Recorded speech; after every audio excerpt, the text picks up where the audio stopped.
Hey, good morning. Welcome to episode number 356. We are live, unless you're again watching it on a replay. That's true. That's what I have people tell me like, "Oh, I don't watch you when you guys are live, but I just try to catch it later." It's like, "Oh, we do it live at the time we do it live. It doesn't matter when we do it. Right. We leave the videos up on Facebook and YouTube so you guys can check it out. And if you're watching us on Facebook, go look for us on YouTube and follow us there. We're still trying to get to that 100. We've never really promoted it heavy, but it's something that once you get that way, you get some extra perks in that, and then once you hit 100, maybe we'll hit 1,000. Who knows? And rewatch all our episodes. Our episodes are timeless. Yes. Also, if you go back to our episodes, you'll see how right we were. Pretty much, yeah. We were right on COVID. We were right on the DC universe and where that was going. We were right on the streaming networks and how that would turn out. Yeah. Well, and the thing too is, you go back, you see all the ones when we were in the studio there, Echo Network. And we had set up a tablet just to record the YouTube stuff, along with we would do a live stream on Facebook at the same time. Right. It could be a separate camera for that. So I would have to take the camera, come home, and then upload the YouTube video because that was one way to get decent sound and video, make sure it didn't cop out. So at least now with StreamYard, we do much better and it's automatically there and I don't have to do anything. So back in those old days before technology allowed us for this kind of thing.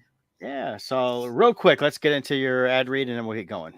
All right. Team Titans of Real Estate. Why? Because you matter. That's right. Even though we utilize the latest in tools and technologies to maximize your home buying and selling experience, we never forget, at its core, it's a people business. That's right. We actually treat you like a human being. It's crazy concept for business, but we do that. Our clients love us. We have a great, amazing return rate for past clients and referrals from them as well. So I'm putting our phone number there in the comments. 586-232-5144 is our Team Titan hotline. And, I forgot. I got to show you guys this. Here, I'll take that. 1 second. Let me grab this.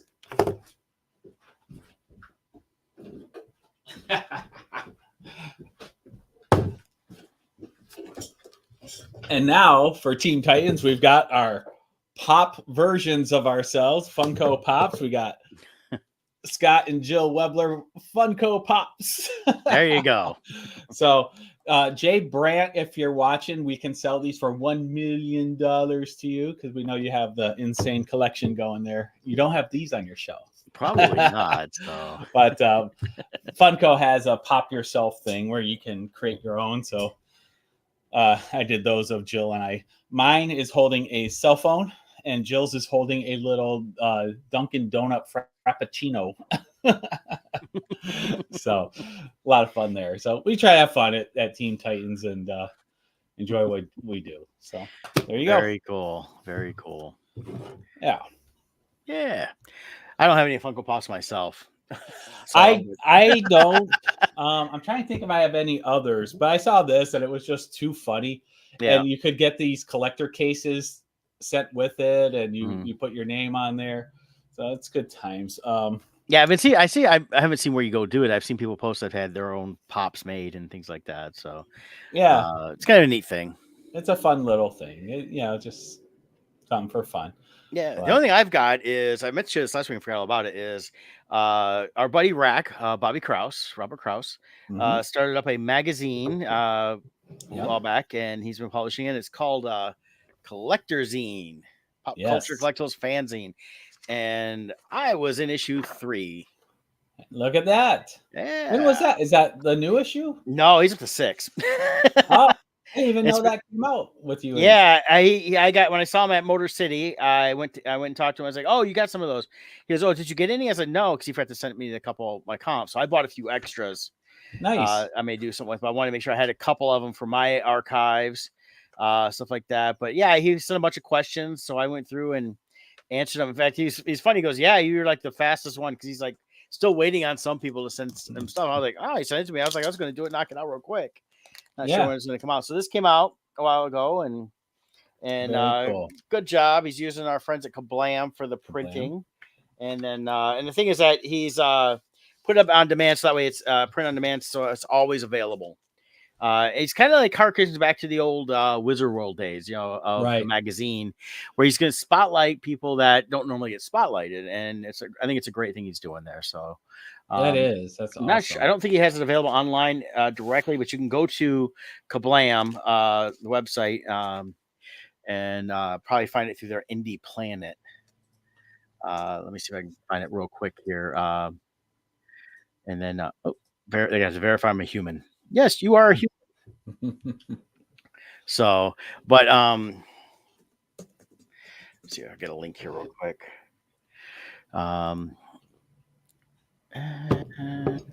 nope, didn't pull up anything. So we'll figure that out. We'll get that up sometime. I'll Yeah. figure out where they got it at. So, but I thought it was cool, and I've Yeah. known Bobby for, as I call him, for more than 20 years, probably Mhm. 25 years or so. And he's a great dude. We've shared some space together when traveling. Yeah. We used to have a great time down at MegaCon. We'd get the condo, and a bunch of us would stay there. And Bobby and his brother Dave, Super Dave, were Mhm. always there with us. And Dave's a great guy. He's not traveling with Bobby anymore, but he seems to be doing very well. I talked to him about it, to Bobby the other day, and Super Dave was always a lot of fun. We ended up doing for a couple of years there. One night we'd go to the local rib place there Mhm. and Kissimmee and grab Yeah. some dinner with them, and just had a great time. And Bobby's just a great artist. He's been around for a long time. His Shakan character he created. He's done a bunch of books and different things like that. It also had a Sega Genesis official release way back in the day. So it was a video Mhm. game character and a few other of his created games, stuff like that. He's always doing something. So Oh definitely yeah. one of the greats out there. So if you get a I chance to see always him at love a show. when I see him at on the show floor and I can catch up with him. Oh yeah, great time, So great dude. So it was awesome seeing him there. yeah. Uh, but yeah, so that's what I had going on this week. I was talking to Scott yesterday. Watched a few things. We'll talk a few things. I think kind of definitely the overall topic today is going to be, what the hell's wrong with movies? Yeah. And Right. and part of it is this, and I'm going to share this line real quick here because we talk a lot Star Wars here, and this, I think, it says it all right here for the whole Daisy Ridley thing right now. It still looks as going on, but she said it right here. This is in the Hollywood Reporter, which I always say is definitely. Let me zoom in here. Uh, she's got a new movie that's being distributed right here. She talks about that she met together with the director Charmin Obaid Chinoy and Kathleen Kennedy about the movie they're calling Jedi Order, New Jedi Order. But it says right here, screenwriter Stephen Knight, she has not read actual words on paper, Right. but it's coming soon. I think right there just shows that that Kathleen Kennedy and them are still just blowing smoke up everybody's ass, This thinking there's made. I don't see yeah. this happening. I mean, if it does, I'm hoping that Filoni steps in and really takes over and says, "Look, Well, so far we've not seen I don't think a single even comment from anyone higher up in Disney yeah, it's just been those or three any people." tho- just them three over and over again. Yeah. And I and it's always it's coming, it's coming, it's coming. And I just really think this is Kathleen Kennedy trying desperately to save her vision of what Star Wars is supposed to be. And we have the competing vision of Filoni and Favreau, what they created. Mhm. And by all measurements, what they're doing is working. Any toy products that are related to their vision sell out and is doing well. Every single thing that comes out with the Kennedy vision, it's falling flat. Mhm. Um, I think really her last chance of her vision is the Acolyte because that falls under the High Republic, which was Kennedy's baby. Mhm. Um, we'll see what that does. That comes out what next week? Yeah, Um, next Tuesday. So we may yeah, actually talk about it on Wednesday. yeah, And give a spoiler review because if it sucks, we want you to know. If it's good, I'll let you know too. But if it sucks, yeah. it doesn't. But I was looking up who this screenwriter guy is and see what I know of his. He's a British screenwriter. He's done a lot of different Mhm. TV shows, miniseries. Um, as a writer, he has 7 supposedly upcoming. So one, of course, is Star Wars: New Jedi Order. It says 2026 on it. It's they're on IMDb. They're saying it is in pre-production. But he did like Peaky Blinders, which is coming out. I know that was like a series at one time. Yeah, so he was a creator writer on that. So must be doing a movie. He did the screenplay for The Girl in the Spider's Web that came out in 2018, which was one of those American versions of the Swedish novels. Trying to see if there's anything that jumps out like, oh, this was like a great movie or something like that. And a lot of the stuff I don't recognize. It's a lot smaller. Looks like independent stuff, some TV stuff. I may have seen some of it here and there. But I'm sitting there thinking, okay, so why this guy then? Right. You know, that's been my thing is why would they go with this guy here? And the only thing I can think of is he's willing to do what Kathleen Kennedy wants. So Well, it's not, and then you also have this Charmine. Yeah, which we've talked about her before, and Right. she really has no credits. She has minimal credits, nothing to this elaborate, and it's like, okay, this is going to lead me into Atlas a little bit too. It's like you're going to bring in somebody that probably isn't. I mean, granted, anybody can have no credits and still write a good sci-fi. I'm not saying they can't, but if you've been writing all this other stuff or you go a different direction, it kind of falls into play of how we've seen things going. And if you see the movie Atlas on Netflix, it's a horribly crappily written movie. Right. And they went after trying to create this sci-fi film, and it's like they took everything they thought was cool. Okay, we like the Ripley character from Aliens, so we're going to kind of model her a little bit after that, and then we're also going to model her after someone else, and we want her to be this great action star, but we're going to do it on a way as almost a parody of the 80s, but make it sound like it's not a parody, but it still sounds crappy because the dialogue's horrible. It's things like that. And my really review on the Atlas movie is don't waste your time. Right. It's not worth 2 hours. And I like when I see the different posts. I've seen a couple of them saying, I actually liked it. What did you like about it? There's nothing they're saying they like about it. Right. It's all like, well, I actually kind of liked it. No, did you enjoy seeing Jennifer Lopez? Because you just adore Jennifer Lopez, and that's what you want. I personally thought, she's very crappy as an actress in this. The Simu Liu, he's doing this, and even as a villain, you just don't care.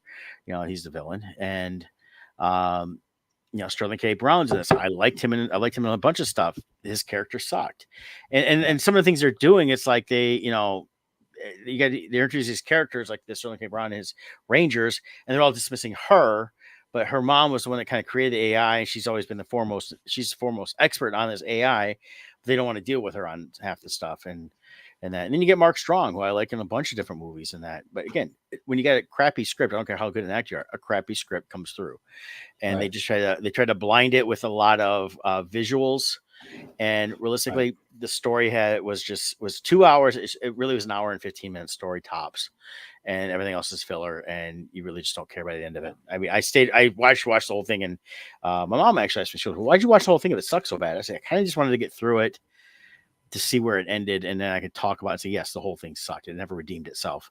And then, now for someone that in the middle of the movie says she had never driven these, basically these mechs she's in, she's now an expert in leading the Rangers at the end of the movie. Right.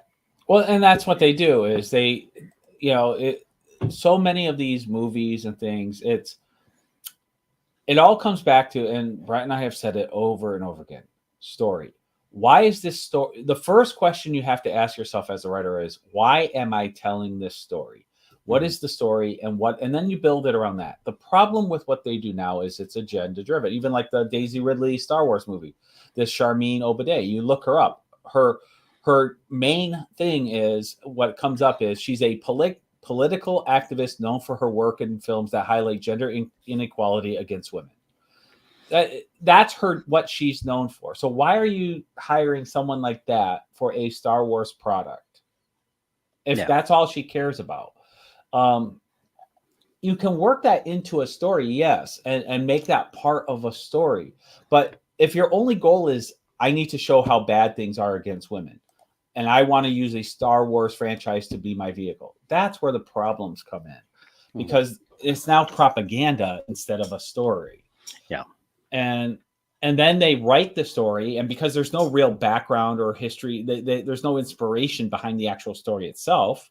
It's just being used as a vehicle to say a statement. They create these shoehorned characters that have no, like with Jennifer Lopez. How is she a master mech driver all of a sudden? And for them, it's like, well, she's a woman, so of course she can do it. It's like, no, give her a backstory. Same with a man. If you have a male character, don't just say well, he's a male, therefore he can do it. No, give him a backstory. I think, and that's the whole thing. Especially, I use that last as a prime example. Is she has to kind of force her way to go with them to this other planet where this AI had left almost 30 years prior, to track him down. They finally found where he was at, and they're going to track him down and kill him.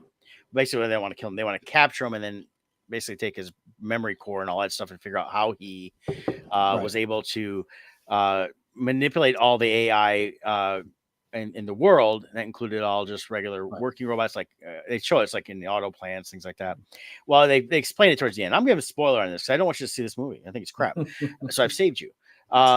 It's Jennifer Lopez's character's fault, where she was a child, and her mother had developed this robot, the Simu character, and there's an earpiece they put in. They had started using it for AI connection, where you connect humans to the AI and stuff like that. Well, the AI tells her, so she's like, "Well, I have questions, or I want your help with something." And he's like, "Oh, well, you need to put this on, and then I can do that." As soon as she does it, he sucks out all her whatever memories, and he can read her brain or whatever, and then he becomes aware. He was already aware.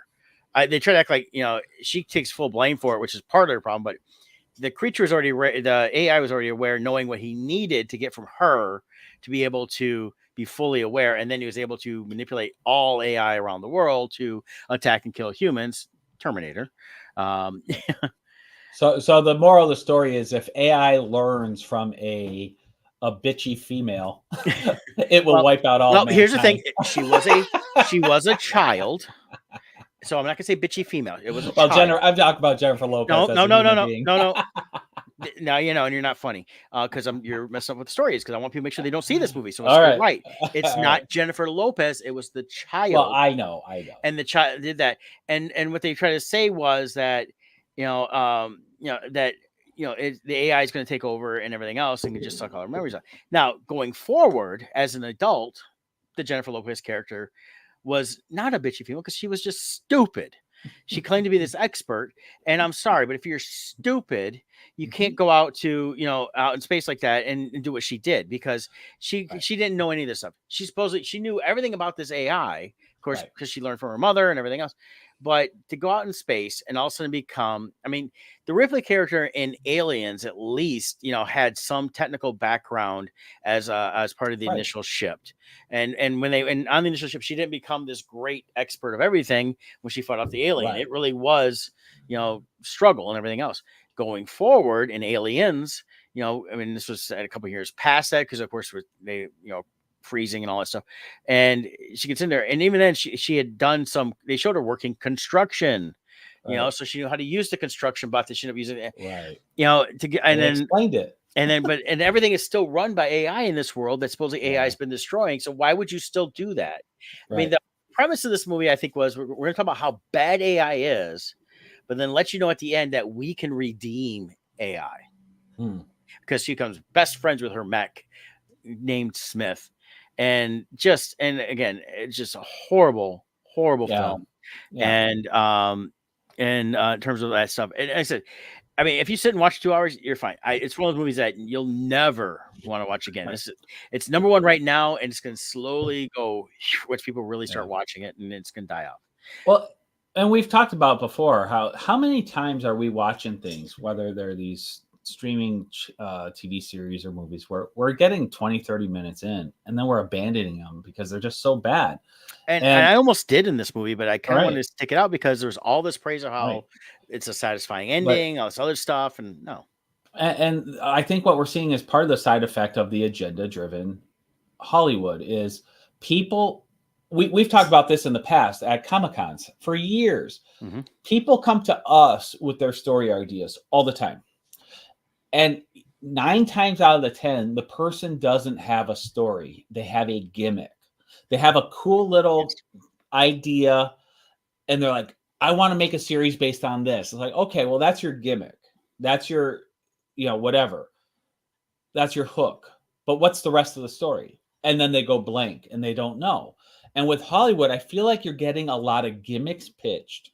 And because the gimmick fits what they want, what checkbox they want to fill, they're pushing it forward. Well, and a lot of this is nothing new really in Hollywood. If you go back and Yeah. look at movies, there's been a lot of this over the years. I think the most famous one right now that people have talked about a lot is the Kevin Smith Superman movie. Oh And yeah. I read his screenplay years ago because it was online for free. It may still be out there somewhere to find. And it wasn't bad. I mean, It was great. it was a rough draft that everybody's reading. There Mhm. was a chance that he had incorporated a lot of cool stuff. A lot from the problem was you had, as Kevin Lean liked to always call them, Johnny Hairdos.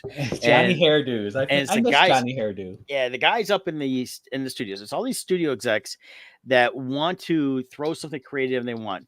And the guy at the time wanted a giant spider. He wanted Superman to take on a giant spider. So of course, things got lost in the turnaround on this, and it never went anywhere with that Superman movie because they couldn't come to an agreement on a lot of things. DC was like, "Yeah, no, this ain't gonna happen." The studio's like, "Well, we want it to happen," and so they didn't have any control over that. So the giant spider ended up in the Will Smith Wild Wild West movie, which it still was stupid, but it made more sense than in a Superman movie. But there was a giant spider, and that's what you get going on now. Is these people come together and say, "Okay, we're going to do this movie here," and Jennifer Lopez is the producer of this. I guarantee, especially since she's got with Affleck, she goes, "I want to do an action film." She hasn't really done this type of action film. She's done dramas, she's done thrillers, got comedies. And it was all like, I want to have all this cool stuff. And that's all it was. Here's all these cool little things I want to see in it. And then it's going to be pitched around this crappy little story that really had no real stuff. I mean, when you look at the deal with AI in the Terminator series, it made sense. They explained it. Here's what happened, and now he's gone back in time to try to change it.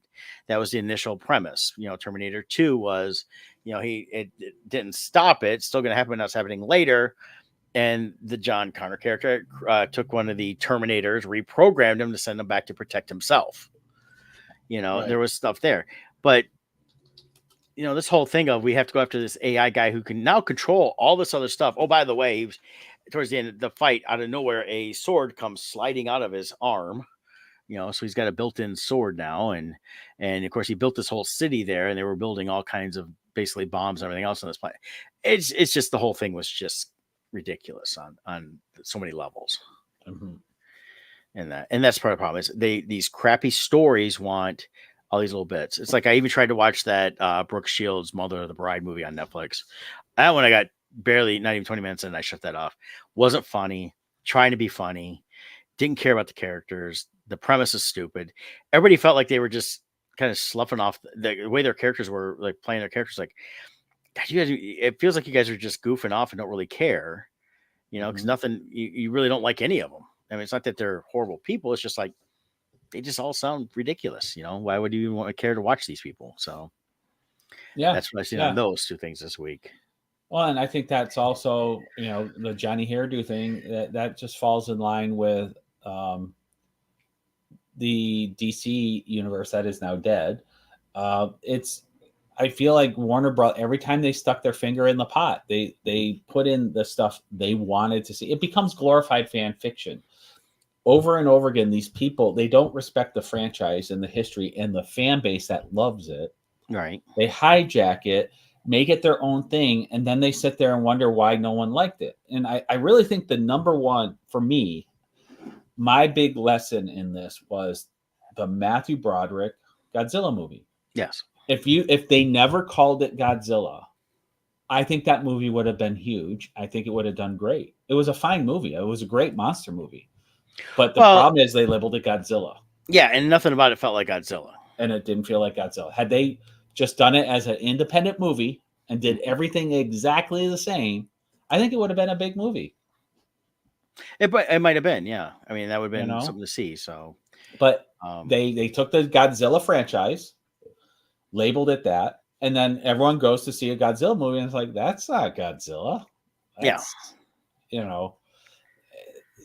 Respect the franchise or do your own thing, one or the other. Well, that's what I think is you got to do your own thing. I will say one thing about the Jennifer Lopez. It wasn't based on existing franchise. They took all these basic things from other sci-fi stuff that they liked and then created this whole and probably written by too. The two people I read, one I didn't really see much of. The other one had a bunch of other stuff. He wrote a couple of Discovery episodes, things like that. I think it looked like, it was like, okay, write this story, here you go, and then someone else goes, okay, I'll just redo it. Yeah.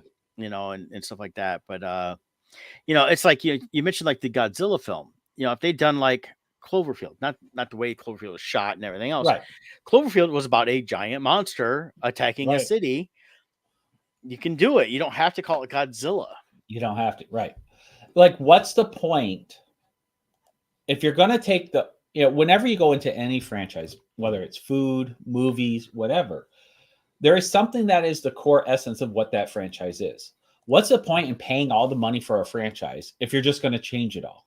Right. The point of getting a franchise is you're buying into the product and you're going to replicate what that product is for the people who like that product. Yeah, I talked about this in the restaurants industry too. It's like we used to have this great restaurant we loved, and it's long gone. But when the people that owned it sold it, they immediately started changing everything. Right. And it was everything people liked. So people stopped going. It's like, it's like whenever you buy, so it's like when someone buys, because your house won't get too much in this part. Someone buys a house for things they like, and you expect some changes, but then you show up and it's like, oh, this was such a great looking place, and they no longer keep the lawn manicure. They no longer do this. The place starts looking like dilapidated. It's like, why would you buy a house just to let it fall apart? And same thing with these movies franchises. Why would you get into a franchise just to destroy it? Now, of course, we have seen several people say they wanted to get into these franchises to destroy them. That is their ultimate goal. Yeah. And they want to flip everything on its up end. They want to make all the 40-plus-year-old men mad, and they want to do this or that. And we've heard that, and within the Star Wars and Marvel, the Thor: Love and Thunder. Yeah. Waititi leading up to it was doing posts. I'm going to destroy your heroes, and it's like, why do it then? Yeah. But, like, I don't get it. And they're so willing to do this with other people's money. They're taking the studio money to do their own private agenda. But for some reason, like, I guess I'm confused. Like, why do the studios keep hiring these people?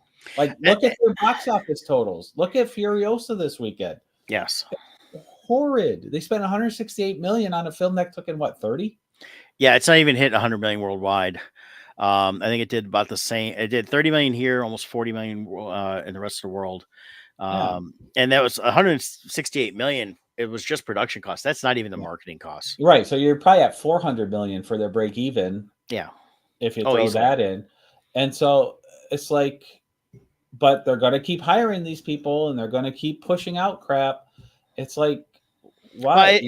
And that's problem is, I think it's what they're doing. It's like they're killing the box office. They're releasing these movies in the theater, and then it's not even 2 weeks later. You can video on demand stream them. So I mean, Fall Guys already. Yeah, that was 2 weeks later. It was like that. Furiosa, I'm sure in another week will be available on video on demand. And if you want to pay, and again, but if you look at it though, it's like, do you want to pay $25 at home to watch this movie, or go see it? And if there's a lot of people say, well, I just want to go to the theaters anymore. I mean, there's still people walking around, afraid of the world, so they don't want to go anywhere where a crowd might be. But at the same time, it's like, if you can't go spend $5, $6 on a discount ticket Tuesday, why would you spend $25 at home to rent it for 24 hours? Right. To me, I get it. And the thing is, so it's the theater going experience is what makes it worthwhile. It's like reading about, the guy that co-starred in Maverick. He was the one that ended up kind of saving them at the end. Glenn Powell? Yeah, I think is that his name? I believe so. Let me. When he I don't know how I know that. Yeah. Well, I usually am horrible. Yep, that's Glenn Powell. I cannot believe I got that right. So he's does he look like Scott Eastwood? Is it Scott Eastwood? Yeah, he looks a bit like an Eastwood. He looks like the guy starring in Tracker right now. Yeah. I like other things. So here's what he had to say recently. I didn't get the exact quote, so I am paraphrasing here. But basically, he was, when they shot Maverick, it was supposed to come out in the summer of 2020. Right. Well, he was broke, so he was, no money coming in, stuff like that. And of course, he wasn't going to he was going to get paid after it came out. And of course, I think it was something like that. But I think it's also more of nothing was coming out he was in, so nobody knew who he was. Right. Per se, even though he had done some things already. This was going to be his big big Yeah, he break. was kind of on Maverick to open up new doors for new roles. Right. And because he'd done just a few things before that and had done little things here, episodes, whatever. Nothing that popped him out. He's done a little bit more since then, but even now he's still not. I saw him in that Anyone But You, which is another one of those stream movies, and that kind of sucked too. So, um, but he was basically mad it didn't go streaming. And I'm like, no, as Tom Cruise says, he makes movies for the big screen. Right. And I can tell you this: if you make a movie designed to entertain the audience, like Maverick did, and people can criticize all they want, the movie was entertaining. It was exactly what it should be. You go to the movies, you get entertained. It wasn't agenda driven. Wasn't trying to incorporate the things they incorporated. Were all the new pilot stuff, and it was telling the story they wanted to tell based on the characters that they already had control of. So they weren't going into a franchise trying to destroy it. But it's like you can't create a movie and say, well, it can go either way. You should create it one way or the other, really. And like Atlas, if it got released in the theaters, I definitely, if I saw a trailer, I would be like, nah, I'm not going to see that garbage because it looked like garbage in the trailer. Yeah. The reason I watch it is you start seeing people, oh, it's really good. It's actually better. No, it's not. And I think most of that's just fake AI bots trying to say, go watch the AI movie. We're in it. Well, and him, I mean, I'm shocked that Spy Kids 3 Game Over did not get him worldwide fame as the long fingered boy, but back in 2003. But a movie like Maverick, had it been originally created with the intention of streaming, Yeah. that experience, that film would have been made the way it was made. I And saw he wouldn't have had the fame from it that he did get. Yeah, and I saw that Maverick twice in the Oh, it was amazing. theater, and both times it was great because you got the sound was right, the visuals were right, you got drawn in. We talked a little bit afterwards. They basically did the Death Star trench run Yeah. for the thing, which was fun because it was, but it was at the same time what they had to do. You had everything with it. Then when you thought it was over, they did a little twist at the end of Maverick with, well, he crashes. It's like, okay, and the other one crashes Yep. too, and so they have to escape enemy territory. Yeah. And then when they found, and then they were able to incorporate the F-14 Tomcat, which made sense because those are still used by some of those countries over there. They're basically held together And it was a great way to tie in the nostalgia of the original. Yeah. So it tied that in, and then then one guy got to come back and save him, who was always the tough guy. But had this been done originally for straight to streaming, they would have used all green screen. It wouldn't have been done in real jets. You wouldn't have had that feeling of the pilots doing the turns. If they had bought into at the time with the COVID, well, just release it streaming so everybody can see it now. Yeah. Someone streaming will pay you the money for it, but it's like, no, and when you went and saw this in the theater, Tom Cruise beginning said, "Hey, I'm so glad you're here in the theater to see this. This is why we did this. This is why you're here." And then it was a whole thing leading up to it. I went to the preview night and I went to see it again a couple weeks later, and well worth of both times. And that's the experience I've been looking for in the movies lately and have not been finding. It's not happening. They're making dull crap. Yeah. And so the stuff they're on a sandwich and saying, no, it's really a club sandwich. Yeah, like, and no, it's not. praising. I'm going, it's the stuff they're praising. It's like, no, this is not fun. And I don't get me wrong. I've talked to us many times. I've got a bunch of them all here. I like my cheesy movies, like some of the 80s stuff that is not necessarily great cinema, but I also like great cinema. I like going to enjoy stuff. And there's a place for all this stuff there. But going to the movies is part of the thing. It's like when I saw Dune, seeing Dune Part 2 this year. Is one of the best movie going experiences I had this year because I really enjoyed it. It's meant to be seen on the big screen, the scope and everything else. You can have as big a TV you want in your house. There's just something about that giant screen in the movie theater. Mm-hmm. And of course, when you have enough people in the theater watching with you, that shared experience. Yeah. And also the shared experience of Maverick was so good. They're doing another one. It was confirmed a couple months ago. Okay. That there is a third one coming. So, well, and that, they can do a lot of stuff with it. They had introduced, the Miles Teller character. You've got the Glenn Powell. They could do something with them more. Maverick, Tom Cruise could be in that, but not necessarily in the role. Well, he still play Maverick, but not out there flying. He could be an instructor if he wanted to. But I like the fact that they kind of gave him it gave him something kind of a good ending in that. So, yeah. In that, but it's not something they can't still go and revisit. So.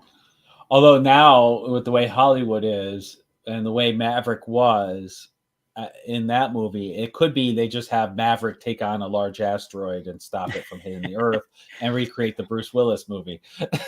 Well, and that might be what they want, who knows? I doubt that. Tom Cruise, I will say this, you can see what you want about him as a person. If you don't agree with his life story, which a lot of people don't, but it's when it comes to his movies, he actually wants to do good movies. He's got the old school movie idea of, I do grand movies, but I want them to be engaging. I want them to be in here. I'm not looking to. He will do parody stuff, but his movies are one thing. When he does the parody stuff, it's not his movie. Because go watch Tropic Thunder. He was brilliant in Tropic Thunder. Oh yeah, and he really made that movie.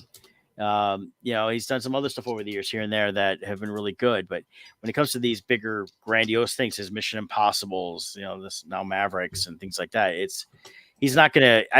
He's not gonna do a crappy remake of somebody else's movie and put his own character in it. Yeah.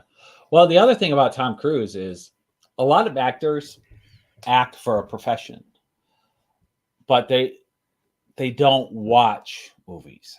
Yeah. Tom Cruise, I've seen in interviews, he watches like a movie a night. Like he's a huge film fan. Like he's always watching movies and all the new releases.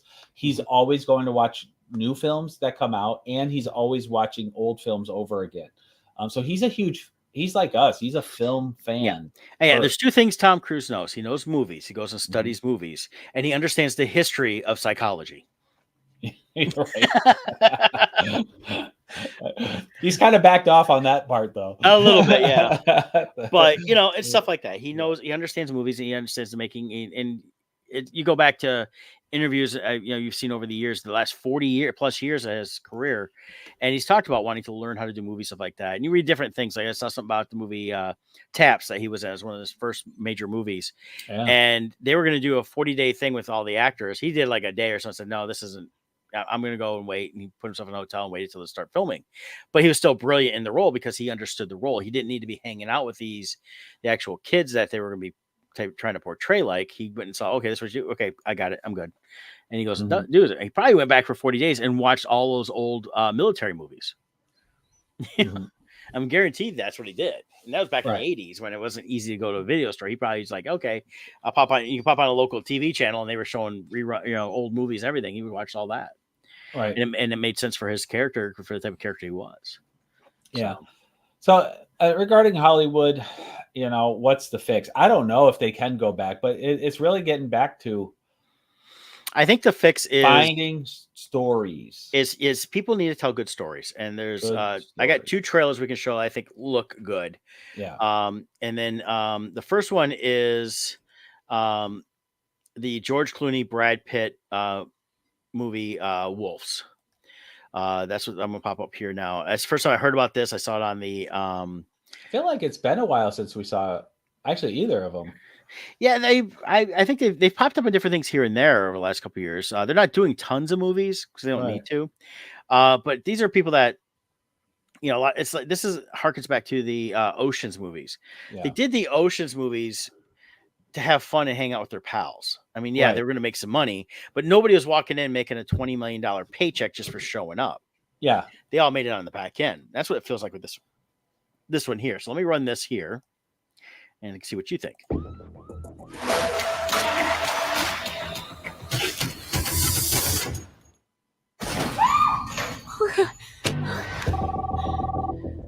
How did you get this number? I was told that if I ever needed help, to call you. You're a man who can fix things. I didn't know people like you really existed. They don't. There's nobody can do what I do.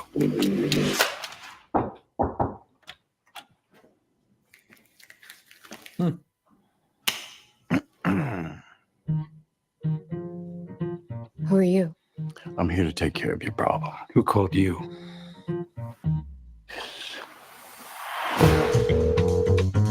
We clearly have a situation here.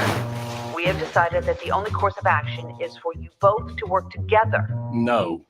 It's not how I work. This is not how I work.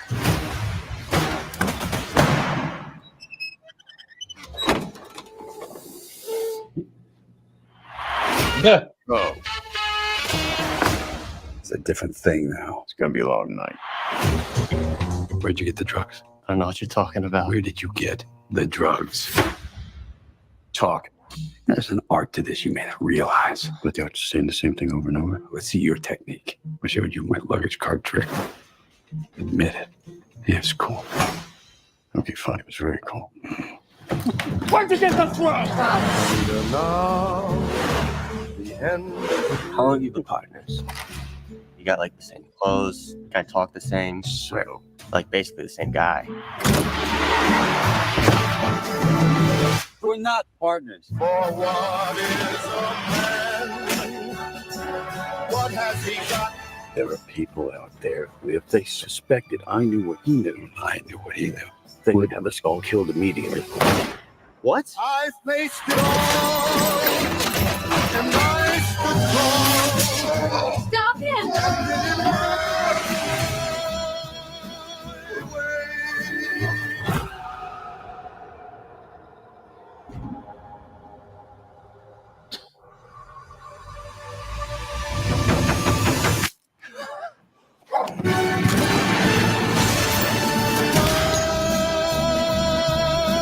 So you secret partners?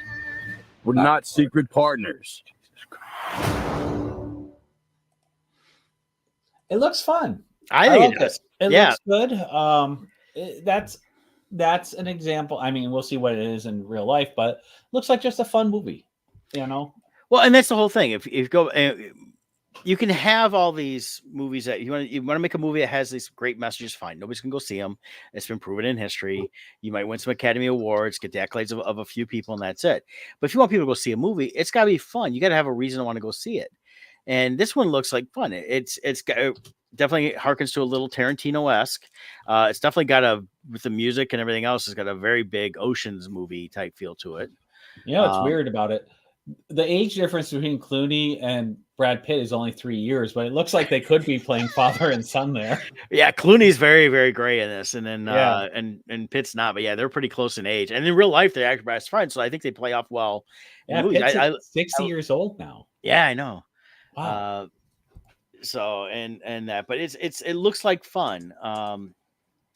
You know, it doesn't look, you know, other than just go enjoy a good movie. It's just like the John Wick films.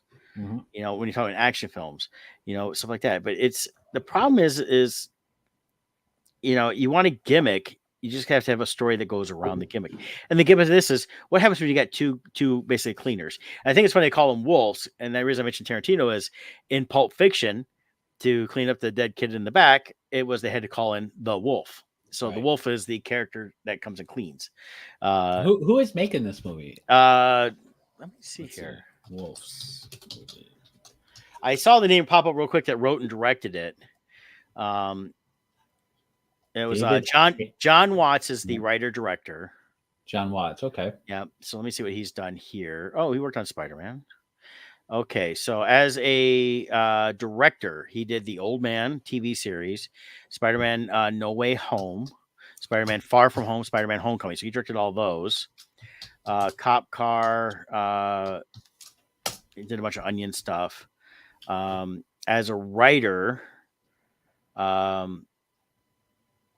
he wrote the Spider-Man Homecoming, Nice. Cop Car, movie called Clown. So he's had some stuff back then. His biggest stuff is the Spider-Man stuff on that. All right, nice. So he's been around a little bit. You know, upcoming. Let's see, he's got Wolves. Oh, he's working as a director on Skeleton Crew too for one episode.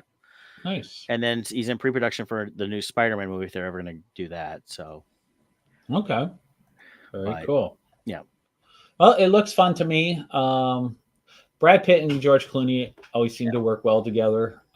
Whatever they do, they got that on-screen chemistry. Yeah. So, I think it looks like fun. And again, it's when you see a lot of these trailers and where you look and go, oh, that looks stupid. That looks stupid. I was like, oh wow, this actually looks pretty fun. mm-hmm. So, and of course, you know, with Brad Pitt, you know, everybody wants to be Brad Pitt. So.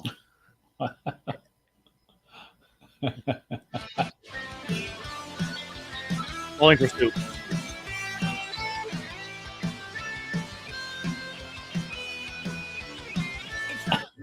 After school special, did a race with Ricky Schroeder, and then Thelma and Louise would have been the same without him. Always eating in the Ocean's movies, criticized for his accent and Snatch, and then he won an Oscar for beating up Bruce Lee. Oh, I wanna be Brad Pitt. I wanna be Brad Pitt. Wants to be Brad Pitt. I wanna be Brad Pitt. Wanna be Brad Pitt. It would be the shit. What?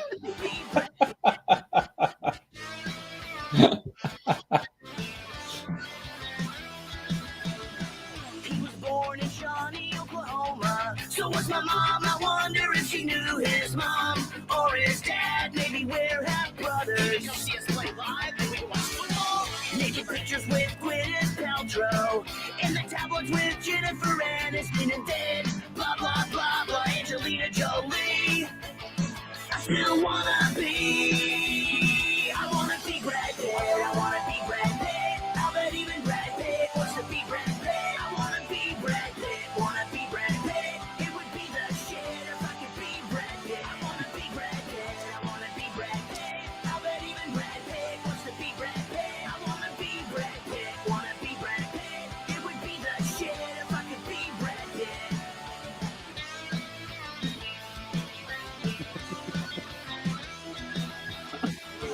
Welcome to Fight Club. What's in the box? I got his whole history in the song. Yeah. Don't talk about Fight Club.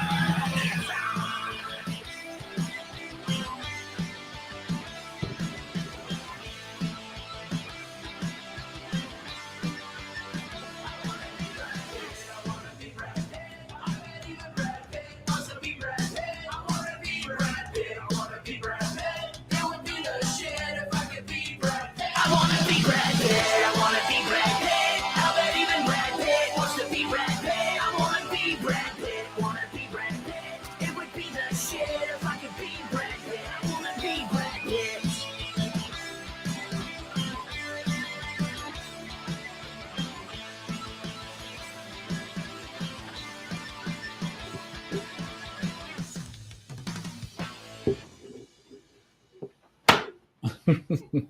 It's kind of old, isn't it?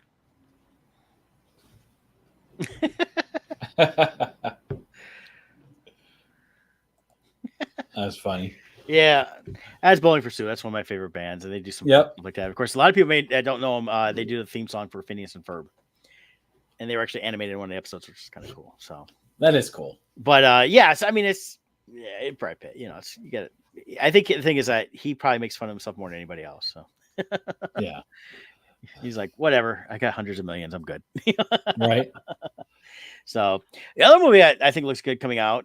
We've talked already Deadpool, which I think looks great. We've shown that in July, but coming out in September is this little gem.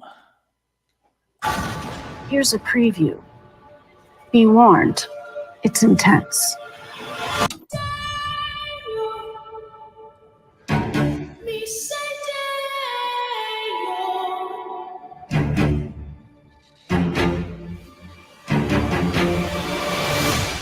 Can't believe Grandpa's dead. Death is hard. Yeah, sometimes I think life is harder.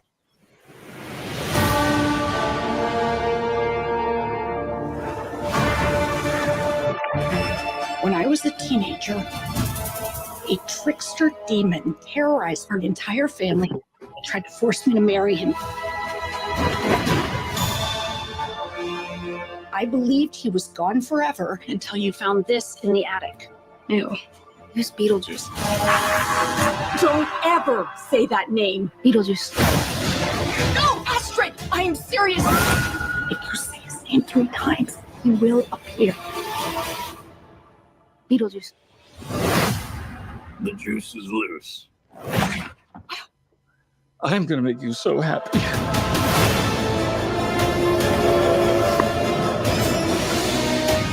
The living.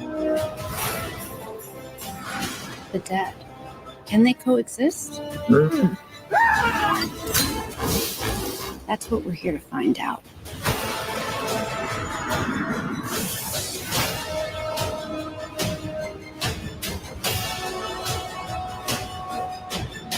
Where is Beetlejuice? Where's Beetlejuice?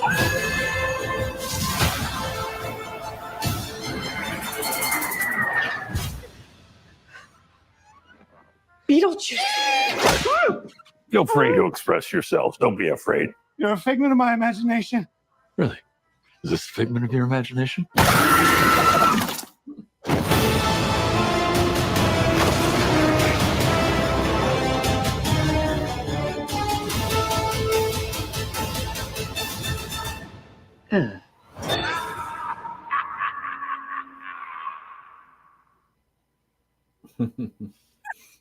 Very cool. Oh, you are now in chipmunk mode, Brett. Brett's got to reset. Sometimes his audio will switch to a high-pitched chipmunk mode. Let's see if he can get it fixed. I must have changed his microphone setting going into that. But anyways, that was Beetlejuice. Oh, there's Brett. Well, now your voice is proper but delayed. Okay. Well, there's like a 1 second delay between your lips and your audio. Well, next we will be talking about. We're almost like you're anyways. A dubbed film. Yes. Yeah, we're it could be just on your end. On my end, it looks just fine. Does it? Okay. Yeah, we'll see. But good enough. Like you said, we're near the end, anyways. Yeah. But yeah, the Beetlejuice looks fun. Based on the trailer, it looks like it's going to be a good sequel. I like that when they showed the worm, that it's actually they did like a claymation style like they did in the original one. So keeping some of that aspect. And of course, the world we'll see expanded will be the dead world, which looks a lot of fun. And I mean, we don't even know the full premise of everything. We kind of get an idea from the trailer, but real excited for this. I think it's gonna be a lot of fun. And and again, it's someone taking their existing characters and they're working with them and not, just handing them off saying, "Oh, do whatever you want." Or someone says, "I have an idea for Beetlejuice." Yeah. Right. And they completely just upend it and destroy everything that was Beetlejuice. So yeah. But here's the sad thing about it though. That movie comes out when? September? Yes. Like we bypassed all of summer for good movies coming out. Like there's not much. They're blaming the strikes as why we're not seeing much. But they should have had a whole bunch from the big delay from COVID that was like in the works. Well, they have a few. I mean, they have a new Bad Boys coming out, which I'm not even showing the trailer because it just looks stupid. Yeah. And I was like, okay, the last one was okay. It was fine. You brought it back. I don't need another last one. Right. I was like, okay, this just doesn't look good. Well, and then you've got the Twisters movie coming out. That looks horrible too. Yeah. But even the last Bad Boys, it was Martin Lawrence who carried it. Martin Lawrence was the only good thing. Will Smith wasn't that great. Then you factor in Will Smith's blowout this last year or whatever that was. 2 years ago now, I think. 2 years ago now. Yeah. Does anyone want to see Will Smith anymore? Like, I don't know. I think the reason he did they're doing the Bad Boys film is because he needs something to come out that was away from him trying to get an Oscar. The problem is that that's all he was doing is these movies trying to get an Oscar. And that's where he's trying. And watch these films, they were just not good films. Right. They were just kind of blah. And he's like, I'm just trying to win. So he won for the last one. And I think he won for that. Wasn't the Williams sister tennis movie? He played the dad. I think that's what he won for. Yeah, I think so. And it was kind of given to him because nothing much else coming out. So, well, actually, isn't that what he won for the night he slapped Chris? Yeah, that's what it was. And now he's banned from the Oscars for at least 10 years. Yeah, but he can still win. I think he just can't be there. No, I don't think he can. I don't think he can be nominated either. I think. Oh, really? I think that was part of the deal. Was you'll have nothing to do with any of it. But you look at stuff like that. It's like and different things coming out. Like stuff I'm looking forward to is not all the theatricals. I'm surprised though. Like the the Eddie Murphy movie coming out. Axel Foley. Yeah, that actually looks good, but it's not a theatrical release. It's going right to Netflix. Right. That actually could have came out. They'll probably do a limited release of it, but it won't be necessarily everywhere. So, but we're entering the time where every weekend should be a massive release. Like right now, we have Watchers coming out, which it's an M. Night film. It looks interesting to me, but his films aren't like blockbusters. Well, I think that's someone else's. It's his, but it's also it's a Shyamalan is the director of this. Oh. It's not him, right? And daughter. It's his daughter. Oh, yeah. Okay. So, and I think part of it too is he's gotten so much flack over the years, but no, I think he's producing it, but no, it's Shauna Shyamalan. I like the trailer for it. Actually, doesn't look bad. Right. It'll be interesting to see what she does on this. It stars Dakota Fanning. Should be pretty good. So it's but yeah, But I feel like Hollywood's slashing their marketing budget because like I've barely seen any ads for this. I've seen a little bit, but not much. no, I Things- saw some watching baseball. They had a few more the other day. We were watching baseball. And I saw a few more, but Yeah, Inside Out 2 coming out, which you're about to see. yeah, I'll go see that in the theater. I like the first one. The trailer for the second one looked pretty good. I enjoy a good movie, and this is the first Pixar movie in a while to really get a good release that's I think looks good, because the last few have just been kind of It's like Soul. I would have loved Soul if it was more about the actual jazz than just the his basically soul flying around. And I was like, that could have been a really good jazz film, Right. And there's some decent music in that. I did see the trailer today, and they had the actors on for this movie called Ezra. And the kid that stars in it, William Fitzgerald, is actually autistic. It's his first time acting outside of a community theater thing. Robert De Niro's in it. The guy that plays his father is Bobby Cannavale. And Bobby Cannavale can be hit or miss, but he's done a couple things decent over the years. He's a good stand-up comedian. He's been trying to do more in the movies, and this looks pretty good. It's got it's just a typical, father-son story. He's a single dad, stuff like that. And the trailer looked pretty good. It looks like it's got some comedy in there. Again, not gonna be great, but it looks good.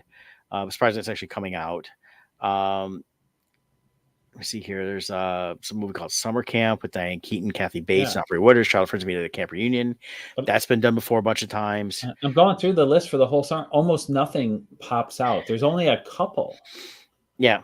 Oh, M. Night does have one coming out called Trap. That's right.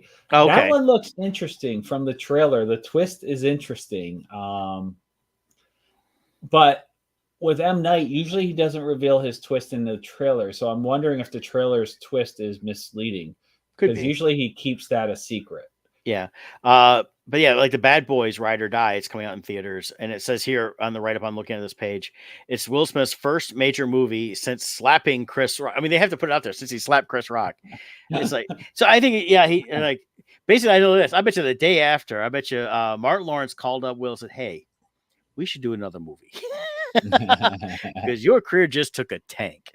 I am now more popular than you. And Martin Lawrence is coming out with a new stand-up special as well. So he's coming out of whatever crap he's always gone through the last several years. I'm looking at some of the stuff. There's this movie called I Used to Be Funny. I don't know who Rachel Sennett is, but she's playing an aspiring stand-up comic. There's been a ton of those aspiring stand-up comic movies. I'm looking at the AP News too. Here's the trailer for Aliens Romulus. I haven't seen this yet. Have you? No, pop that up. Okay, let's see here. Let me put that up. This is on the Rotten Tomatoes site. Okay, and it's saying it's coming out August 16th. So let's see how this is. Okay.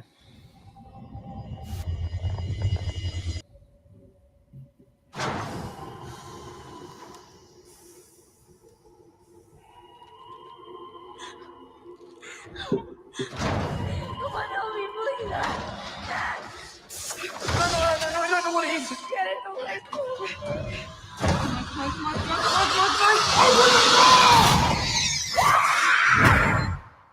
Run.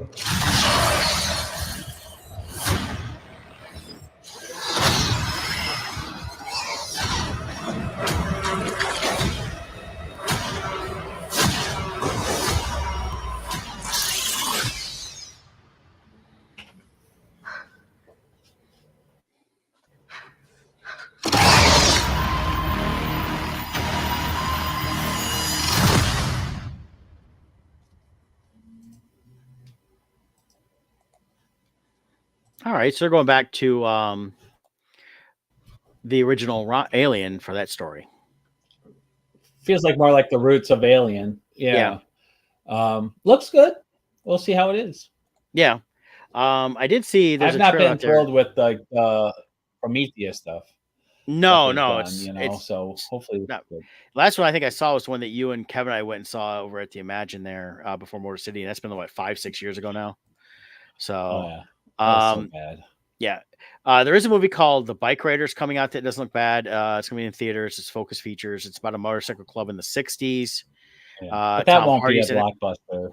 No, it's not. But it No. doesn't look bad. It actually looks decent. No, right. Just And it's but from regarding Gideon. our topic of Hollywood, with summer, the numbers are going to be so down this year. Well, yeah, and that's what it is. I'm looking at this going, okay, this is not going to be a bad movie, but they're not going to promote it even if it's good because it's not fit what they want. Right. But it stars Austin Butler, Tom Hardy. I mean, this is something that you got decent guys in it that are, especially Austin Butler's kind of coming up more because of the Elvis movie, but they could promote that more. That could actually do better if they actually promoted it better, but they're not going to promote it. It's going to lightly get any traction there. Yeah. We got The Crow 2 coming out, and I don't like everything I've seen. I haven't seen anything good on that either. So I know it's not looking good. Yeah.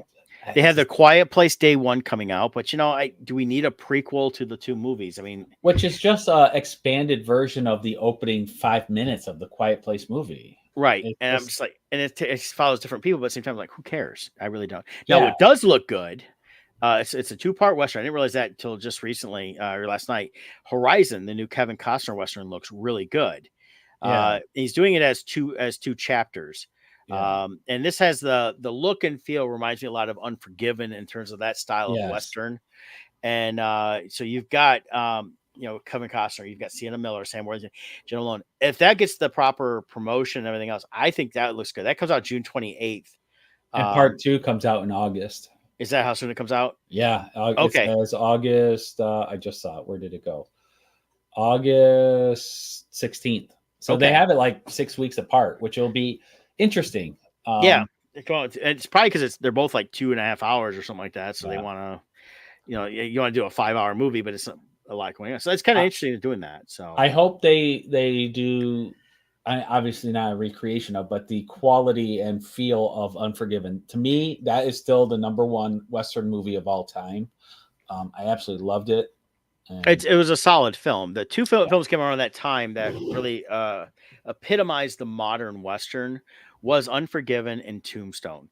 Yet Unforgiven gave that hard, gritty Western you like. Tombstone took an existing real life basis and told it as it should be told, which is a fictional story. The Wyatt Earp movie that Costner did wasn't bad, but it was a little too factual. Well, for me, I liked Wyatt Earp better than Tombstone, but I know most people like Tombstone better. Yeah, I like Tombstone because it falls under the Man from Liberty Valance line at the end. When you know the truth, you print the legend. They told the legend more than the truth, and that's where it kind of fit better with that. In terms of after that, in terms of Westerns, there's been a few that have been decent. But one that has really escaped a lot of people is 3:10 to Yuma with Christian Bale. Fantastic film, fantastic Western. It's a remake, and the remake is way better than the original. But the original was done as kind of a B movie Western, very limited budget way back in the 50s. But if you get a chance to see the Christian Bale 3:10 to Yuma, very good. Very good. It's an excellent film on that. And then again, we haven't really good Westerns lately. So this looks like the first good Western in a long time. The production quality in the trailer, again, looks like an Unforgiven style, stuff like that. Going through the rest of we see a bunch of stuff like A24's got a new horror film called Maxine coming out. It's an 85 based movie, which really a lot of these films have to go back into the 80s to have a good film because nowadays people are like, oh, well, they got cameras everywhere. They would have seen something of this and have the jump stuff you want. Again, a lot of just streaming, a lot of small releases. I'm going to zip it through real quick. A lot of re-releases. I think one of the biggest, things going to fail is going to be that Twisters. That just does not look good at all. And then let me see the re-release like Never Ending Story. Again, a lot of re-releases. Deadpool. Harold and the Purple Crayon looks interesting. It'll probably do decent the first couple weeks for a family film. And then we'll die really quick. But yeah, they got a Borderlands movie coming out. It's the first I've heard of that. This is a fairly recent article. So, and then that Alien Romulus comes out in August. The Crow, like I said, just looks dumb. Even the production's still here. They show just looks stupid. I think the problem is they didn't go and talk to James O'Barr. I think he didn't have anything to do with this. They just have the rights to use the character in that. So, but yeah, so that's what I'm seeing for the summer releases. And really, we're not going to have a major blockbuster until Deadpool. Yeah. That'd be probably the only one. That one, and then I think the Costner one can do very well. But again, I think the major blockbuster for the summer will be the Deadpool movie. The Will Smith, the Bad Boys movie will do good its initial weekend and die fast. Well, even like Beetlejuice, it's like a cult classic movie and did well, but I don't think that's going to be $100 million movie. It probably will. It'll probably end up. So? Oh yeah, it'll do. I would say it'll end up. It should be at least 150, but it could be over 200 million, just for the fact that as long as they don't try to kill it in the theaters, which they did with Ghostbusters. Right. But I think coming out in September, you're also hitting September, which is also when people are really geared towards Halloween. I mean, Halloween is now all of September and October.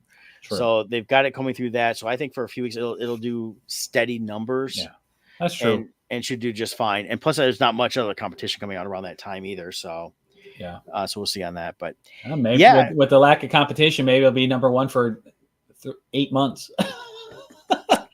I doubt that, but no, I'm kidding. But it'll definitely do. I think it'll do pretty well. I think it'll be way better than what people would initially expect. But I also think there's definitely, because of the cult classic and the fact that it covers families can go see it.